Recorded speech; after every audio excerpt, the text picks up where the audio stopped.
इश्क नबवी के बाब में उलमाए देवबंद के भी अजीब वाक़यात हैं। चुनांचे कासिमुल उलूमी वल खैरात हजरत मौलाना कासिम नानोतवी रहमतुल्लाह अलैह बानी दारुल देवबंद, वही दारुल देवबंद जिसका तज़किरा अभी हजरत मोहतमिम साहब दामत बरकातुहु ने फरमाया।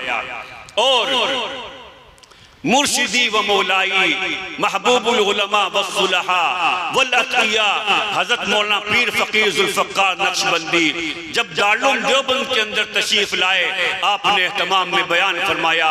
बयान फरमाते हुए हजरत ने फरमाया कि अल्लाह तबारक व तआला ने इस आजिज को 50 से ज्यादा मुल्कों में जाने की तौफीक दी, अल्लाह का नाम लेकर जाने की तौफीक दी। मेरा ऐसे मुल्कों के अंदर भी जाना हुआ कि जहां 6 महीने का दिन होता है, 6 महीने की रात होती है। ऐसे मुल्कों में भी मेरा जाना हुआ कि जहां साइंटिस्ट लोगों ने, साइंसदानों ने लिखकर लगाया हुआ है कि ये एंड ऑफ द वर्ल्ड है, यहां दुनिया खत्म हो जाती है। और उसकी वजह यह है कि पूरे साल हमारे यहाँ सूरज मशरिक से निकलता है और मगरिब में डूब जाता है, लेकिन वहाँ साल में एक दिन ऐसा आता है कि सूरज मशरिक से निकलता है और मशरिक के अंदर ही गुरूब हो जाता है। तो साइंसदानों ने अंदाजा लगाया कि ये एंड ऑफ द वर्ल्ड है, यहाँ दुनिया खत्म हो जाती है। हजरत ने फरमाया कि मेरा ऐसे मुल्क के अंदर भी जाना हुआ कि जहाँ इस कदर ठंड है, इस कदर ठंड है कि बर्फ पिघलती नहीं है। लोग जो नमाज पढ़ते हैं पानी जो है बर्फ हटा करके पढ़ते हैं, लेकिन हजरत ने फरमाया कि मेरा जहां भी जाना हुआ हर जगह मुझे अपने से पहले दारुल देवबंद के रूहानी फर्जंद नजर आए जो हर जगह दीन की खिदमत अंजाम दे रहे थे। फिर हजरत ये शेर पढ़ते हुए आप दीदा हो गए, आबिद के यकीन से रोशन है सादात का सच्चा साफ अमल, आबिद के यकीन से रोशन है सादात का सच्चा साफ अमल, आंखों ने कहाँ देखा होगा इखलास का ऐसा ताजमहल। तो कासिमुल उलूम वल खैरात हजरत मौलाना कासिम नानोतवी रहमतुल्लाह अलैह जब सलातो सलाम पेश करने के बाद वापस हुए तो किसी ने देखा कि आपके चेहरे पर अजीब नूर था। तो उस आदमी ने कहा कि हजरत आपके चेहरे पर इतना नूर? तो हजरत उमूमन शेर नहीं पढ़ते थे, हजरत का मिजाज शायराना नहीं था, लेकिन उस वक्त इश्क नबवी की अजीब कैफियत से सरशार थे। हजरत ने अशार के अंदर जवाब दिया। हजरत ने फरमाया कि मेरे आका का मुझ पर अजब करम था, मेरे आका का मुझ पर अजब करम था, दामन भर दिया फैलाने से पहले। ये करम दर करम का अजब सिलसिला है, ये करम दर करम का अजब सिलसिला है। नशा रंग लाया पिलाने से पहले। फिर एक तरफ खड़े होकर के ये दुआई अशार पढ़े, सलामत रहे तेरे रोजे का मंजर, सलामत रहे तेरे रोजे का मंजर, चमकती रहे तेरे रोजे की जाली, सलामत रहे तेरे रोजे का मंजर, चमकती रहे तेरे रोजे की जाली। हमें भी आता हो वो शौक़ बूज़र, हमें भी आता हो वो शौक़ बूज़र, हमें भी आता हो वो जज्बे बिलाली। शेखुल इस्लाम हजरत मौलाना हुसैन अहमद मदनी रहमतुल्लाहि अलैह आपने मस्जिद नबवी के अंदर 14 साल तक दर्स दिया और जब दारुल देवबंद के अंदर तशरीफ लाए तो हजरत ने कीकर का दरख्त लगवाया। तो लोगों ने पूछा कि हजरत लोग तो गुलाब का पौधा लगाते हैं और आपने कीकर का दरख्त लगाया जिसमें कांटे होते हैं।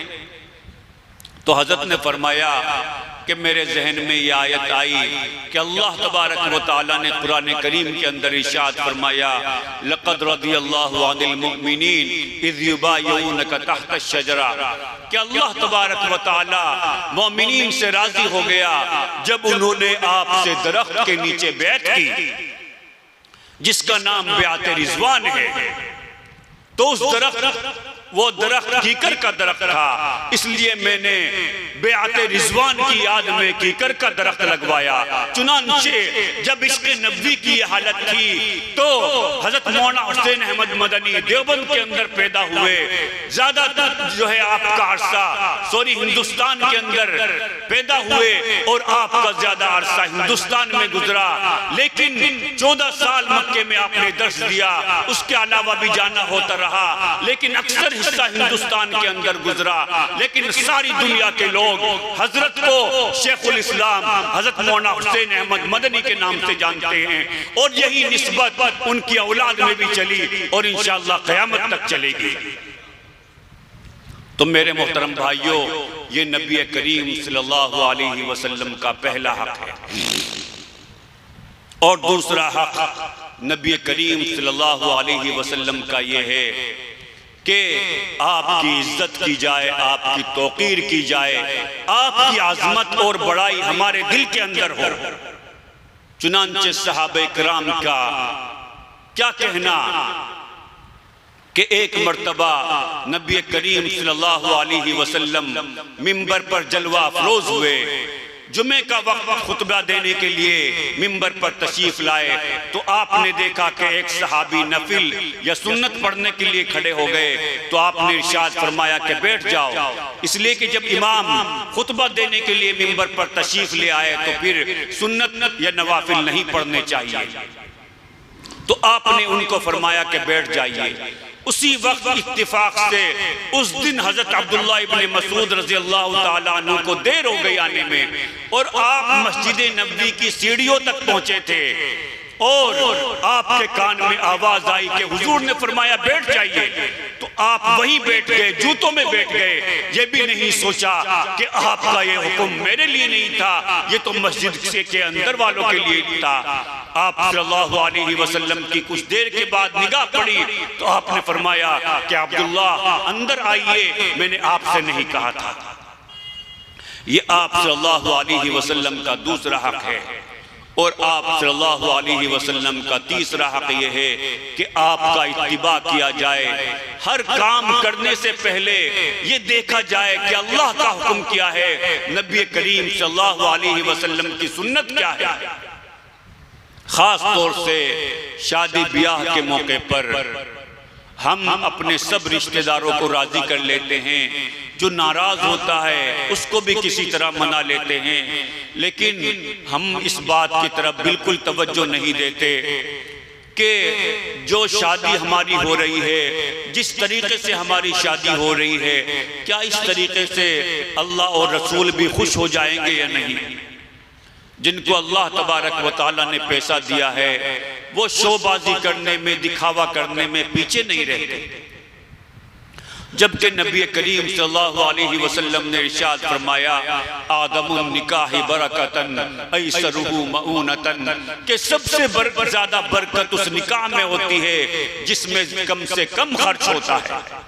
अगर आप अपनी बेटी को कुछ देना चाहते हैं तो उसको चुपचाप दे दीजिए, दिखावा ना कीजिए, इसलिए कि बहुत सी बच्चियां ऐसी हैं जिनके वालिदैन नहीं है, वालिद फौत हो गए हैं, उन बच्चियों के ऊपर क्या गुजरती है। बहुत सी बच्चियां मुस्लिम घरों में बैठी हुई हैं, शादी का इंतजाम नहीं है, पैसे नहीं है। उन लोगों को चाहिए जो बड़ी बड़ी शादियां करते हैं कि कुछ पैसे गरीब वालिदैन को भी दे दें ताकि वो भी अपनी बच्चियों की शादियां कर सके। अगर आप अपनी बच्चियों की शादी में 50 करोड़ रुपए भी खर्च कर दें तो भी उस शादी की कामयाबी की गारंटी नहीं है, लेकिन अगर आप कुछ पैसा गरीबों को भी दे देंगे, गरीबों को भी खुश कर देंगे और गरीब लोग आपके लिए दुआ कर देंगे तो इंशाअल्लाह आपका काम बन जाएगा। मेरे मोहतरम भाइयों, सहाबे किराम हर मामले में बाजी ले गए। चुनांचे एक सहाबी का वाकया इस बाब में मास्टरपीस है, शाहकार है कि जब वो ईरान के बादशाह के दरबार में तशरीफ ले गए और बादशाह ने उनके लिए उनके एजाज़ इकराम में दस्तरखान लगवाया, उस पर अनवा व अक़साम के खाने रखे गए और फल रखे गए, चुनांचे वो खाना तनाउल फरमाने लगे। खाना खाते हुए एक लुकमा गिर गया दस्तरखान के ऊपर, तो वो उठा करके खाने लगे, इसलिए कि अगर दस्तरखान साफ है और दस्तरखान के ऊपर लुकमा गिर जाए तो ये सुन्नत है कि उठाकर खा लेना चाहिए, इसलिए कि पता नहीं है कि दस्तरखान के खाने जो खाना रखा हुआ है उसके किस हिस्से में बरकत हो सकता है बरकत वाला लुकमा ही गिर गया हो, तो वो सुन्नत समझ करके खाने लगे। तो एक दरबारी था, उसने उनको कोहनी लगाई और ये कहा कि आप क्या करते हैं। वो दरअसल ये कहना चाह रहा था कि ये बादशाह का दरबार है, आप यहाँ गिरा हुआ लुकमा उठा करके खा रहे हैं, इसका मतलब ये है कि आप बहुत हरीस, बहुत लालची आदमी है, ऐसा नहीं करना चाहिए। बादशाह के यहाँ तो अगर हजारों लोग भी खा करके चले जाएं तो बादशाह के खाने में कोई कमी नहीं आएगी, लेकिन हम जैसा अगर कोई मुसलमान होता तो एहसास कमतरी का शिकार हो जाता। लेकिन वो सहाबा कराम थे, वो समझते थे कि नहनु कौमुन आज़नल्लाहु बिल इस्लाम, हम वो कौम हैं जिनको अल्लाह ने इस्लाम की वजह से इज्जत दी है। हमारी इज्जत पूरी दुनिया में इसीलिए है कि हम इस्लाम के ऊपर अमल करते हैं, कुरान करीम के अहकाम पर अमल करते हैं। मेरे मोहतरम भाइयों, हम सब लोगों को भी ये बात सोच लेनी चाहिए, ये बात दिल में बिठा लेनी चाहिए, इस बात के ऊपर गिरा लगा लेनी चाहिए कि मुसलमान की कामयाबी उसके दीन के साथ जुड़ी हुई है। अगर दीन मुसलमानों के घरों में जिंदा होगा, सुन्नतें जिंदा होगी, तो अल्लाह तबारक व तआला मुसलमानों को दीन के साथ साथ दुनिया में भी बढ़ाएगा। आप इस्लाम की पूरी तारीख उठा करके देख लीजिए कि जब मुसलमान अल्लाह तबारक व तआला के अहकाम पर चलते थे, उनकी जिंदगी इस्लामी तरीके के मुताबिक हुआ करती थी, तो अल्लाह तबारक व तआला ने उनको दुनिया में भी बहुत कामयाब किया। मुसलमानों के अंदर उस जमाने में बड़े बड़े साइंटिस्ट पैदा हुए, जब यूरोप को जो है साइंस का इल्म भी नहीं था। तो हमको ये बात याद रखनी चाहिए कि इस्लाम का और मुसलमानों का चोली दामन का साथ है। ऐसा नहीं हो सकता कि दीन लोगों की जिंदगी में ना हो और मुसलमान कामयाब हो जाएं। आप आज पूरी दुनिया में देख लीजिए, हमारी जिल्लत और खारी का सबब यही है कि दीन हमारी जिंदगी में नहीं है। कल मुसलमान कम थे लेकिन पक्के मुसलमान थे, तो अल्लाह तबारक व तआला ने उनको पूरी दुनिया में इज्जत दे रखी थी। आज भी अगर हम इज्जत हासिल करना चाहते हैं तो इसके अलावा कोई चारा नहीं कि हम इस्लामी तरीके को अपनाएं। मेरे मोहतरम भाइयों, वो तो सहाबे कराम थे, इस बाब के अंदर उलमाए देवबंद के भी अजीब वाक़यात हैं। चुनांचे हजरत मौलाना कासिम नानोतवी रहमतुल्लाह अलैह का वाक़या है कि जब अंग्रेज ने उनकी गिरफ्तारी का वारंट जारी कर दिया तो हजरत छत्ता मस्जिद के अंदर 3 दिन रूपोश रहे और चौथे दिन बाहर आ गए। उनके एक दोस्त ने कहा कि हजरत आप क्या करते हैं, अंग्रेज पागल कुत्ते की तरह आपके पीछे लगा हुआ है और आप बिंदास बाहर घूम रहे हैं। तो हजरत ने फरमाया कि असल में मैंने अपनी रूपोशी को, अपने छुपने को सुन्नत नबी की रोशनी में देखा।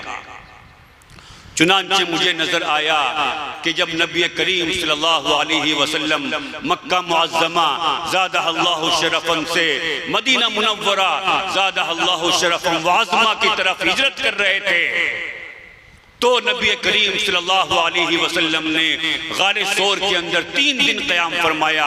चौथे दिन आप मदीना तय्यबा की तरफ रवाना हो गए। अब चाहे कासिम की जान भी चली जाए, वो सुन्नत के खिलाफ नहीं कर सकता। हालांकि मेरे भाइयों, जायज़ था। ये नबी करीम सल्लल्लाहु अलैहि वसल्लम का तीसरा हक है। और चौथा हक ये है कि आपकी मदद की जाए। जब तक नबी करीम सल्लल्लाहु अलैहि वसल्लम बक़ैद हयात थे, इस दुनिया के अंदर बनफ्स नफीस मौजूद थे, तब तक नबी करीम सल्लल्लाहु अलैहि वसल्लम की जात की मदद करना, दीन की मदद करना थी। और आपके दुनिया से तशरीफ ले जाने के बाद दीन के जितने भी शोबे हैं, चाहे वो मदारिस का शोबा हो जिनके अंदर अल्लाह अल्लाह की तालीम होती है, क़ाल अल्लाह और क़ाल रसूल की तालीम दी जाती है, कुरान करीम की तालीम दी जाती है, अहादीस की तालीम दी जाती है। वही कुरान करीम जिसके बारे में नबी करीम सल्लल्लाहु अलैहि वसल्लम ने इरशाद फरमाया कि खैरुकुम मन तअल्लमल कुरान व अल्लमा, कि तुम में बेहतरीन वो है जो कुरान सीखे और सिखाए। उतर कर हिरा से सुए कौम आया, उतर कर हिरा से सुए कौम आया, और एक नुस्खा कीमिया साथ लाया। वो बिजली का कड़का था या सौते हादी, वो बिजली का कड़का था या सौते हादी, अरब की जमीन जिसने सारी हिला दी।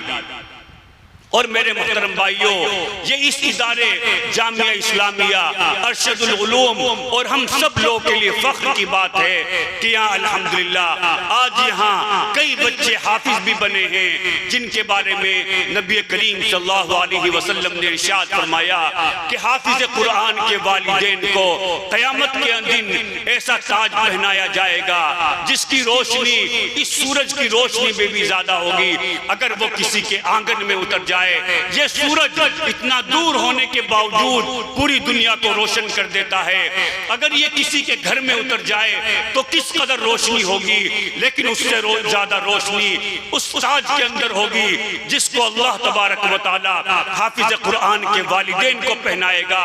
उस वक्त आखरीन और अव्वलीन का इज्तिमा होगा, सब लोग मौजूद होंगे और सब लोग तमन्ना करेंगे कि काश हमने भी अपने बच्चों को मदरसे के अंदर भेजा होता, हमारे बच्चों ने भी कुरान करीम हिफ्ज़ किया होता, और आज अल्लाह तबारक व तआला हमारी भी ऐसे ही ताज़ीम व तौक़ीर करता। मेरे मोहतरम भाइयों, जब अल्लाह तबारक व तआला हाफिज कुरान के वालिदैन का इतना इकराम करेगा तो हाफिज का कितना एजाज व इकराम करेगा। कि एक हदीस में आता है कि अल्लाह तबारक व तआला हाफिज कुरान की शफाअत 10 गुनहगार लोगों के हक में कबूल करेगा कि 10 गुनहगार जिनके ऊपर जहन्नम वाजिब हो चुकी होगी, एक हाफिज की सिफारिश पर उनको बख्श दिया जाएगा। एक और हदीस में है कि नबी करीम सल्लल्लाहु अलैहि वसल्लम ने फरमाया कि हाफिज कुरान से कहा जाएगा कि इक़रा वरतिल वर्तकी, के कुरान करीम को पढ़ता जा और बहिश्त के दर्जों पर चढ़ता जा। जहां कुरान करीम तू पढ़ना मुकम्मल करेगा वही तेरा दर्जा होगा। वो तो हाफिज कुरान है, वो तो सारा कुरान करीम पढ़ देगा, तो अल्लाह तबारक व तआला उसका कितना एजाज़ व इकराम फरमाएंगे। तो इन मदारिस की मदद करना दीन की मदद करना है। और ये पूरी दुनिया के जितने भी मदरसे हैं, चाहे वो दारुल देवबंद हो या जामिया इस्लामिया अरशदुल उलूम हो, ये सब उसी मदरसे की शाख है जो नबी करीम सल्लल्लाहु अलैहि वसल्लम ने मस्जिद नबवी के अंदर कायम किया, जिसका नाम सुफ़ा है। तो ये तमाम मदरसे उसी की शाख हैं, उसी सुफ़ा मदरसे की शाखें हैं। और इन तमाम पढ़ने पढ़ाने वालों को जो इन मदरसे में पढ़ाते हैं उसी मदरसे के साथ निस्बत है, उसी मदरसे वालों के साथ निस्बत है, उसी मदरसे में पढ़ने वालों के साथ निस्बत है। इसी तरीके से मसाजिद की मदद करना, मसाजिद के काम में मदद करना, दावत और तबलीग के काम की मदद करना, जमीयतें जितनी भी हैं उनकी मदद करना, जो भी दीन का काम कर रहा है जिससे इस्लाम और मुसलमानों का भला हो रहा है उसकी मदद करना, नबी करीम सल्लल्लाहु अलैहि वसल्लम की मदद करना है। अगर हम ये 4 काम करेंगे तो अल्लाह तबारक व तआला इरशाद फरमाता है उलाइका हुमुल मुफलिहून, के ऐसे लोगों को मैं दुनिया में भी कामयाब कर दूंगा और आखिरत की कामयाबी भी उनकी झोली में डाल दूंगा। और ये इसलिए कि ये बुनियाद है, जो भी आदमी इन 4 हुकूक की अदायगी करेगा, यानी अल्लाह के रसूल को एक मानेगा, आखिरी रसूल मानेगा, आपके तरीके में अपनी कामयाबी गर्दानेगा, आपसे मोहब्बत करेगा, आपकी ताज़ीम और तौक़ीर करेगा, आपका इत्तिबा करेगा, आपकी मदद करेगा, तो उसका ईमान मजबूत हो जाएगा। इसलिए कि एक सुन्नत के ऊपर अमल करना ये भी अल्लाह तबारक व तआला के करीब कर देता है।